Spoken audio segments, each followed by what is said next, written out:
Bobby Jindal was on Meet the Press this past Sunday, and he discussed the reasons why he is going to reject nearly $100 million in stimulus money meant to expand unemployment benefits. Focus on this. Why would you turn down $100 million for federal unemployment assistance for your state? Look, let's look at the programs we turned down. You're talking about temporary federal money that would require permanent change in state law. But it's a tax break. Well, no, the $100 million we turned down was temporary federal dollars that would require us to change our unemployment laws. That would have actually raised taxes on Louisiana businesses. We as a state would have been responsible for paying for those benefits after the federal money had disappeared. Jindal was told how many Democrats are saying how wrong he is, and that sunset provisions can be placed in the legislation to ensure the state doesn't have an increased burden when the federal funding runs out. The Democratic senator from Louisiana, Mary Landrieu, says you're wrong. This is how it was reported in the Times-Picayune Saturday. Senator Landrieu disputed the governor's interpretation and said the new unemployment benefits are designed to be temporary. The bill is an emergency measure designed to provide extra help during these extraordinarily tough times, Landrieu said. To characterize this provision as a tax increase on Louisiana businesses is inaccurate. Her point being, you could insert a sunset clause when this has to go away, but it would certainly be beneficial at a time when you're in economic... Jindal then does what he does best.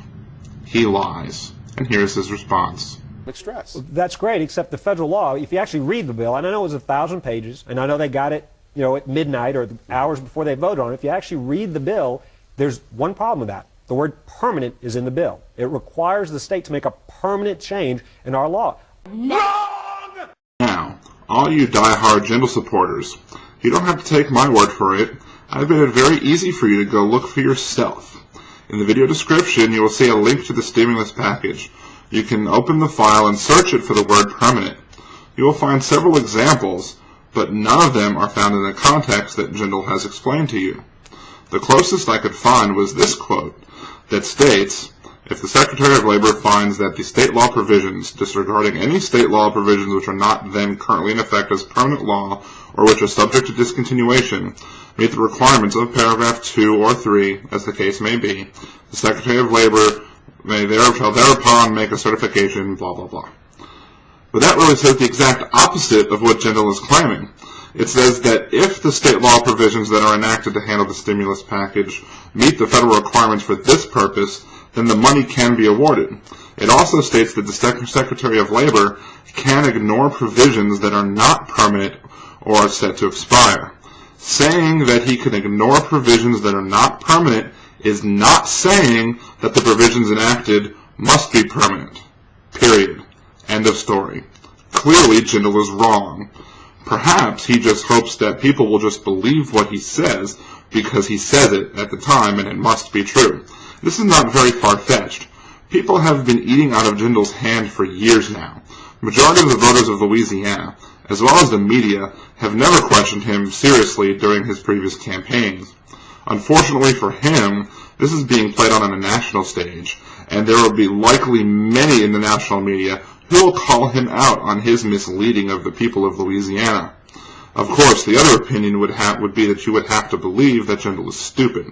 But I personally do not find Jindal to be an idiot. In fact, he is very smart, which is an irony, since he is being touted as the savior of the party who rails against intellectualism as being elitist and somehow bad.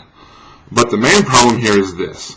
Bobby Jindal is basically grandstanding over this provision in the stimulus package that amounts to less than 2% of the overall stimulus award to Louisiana, but it is probably one of the most vital parts of the stimulus package.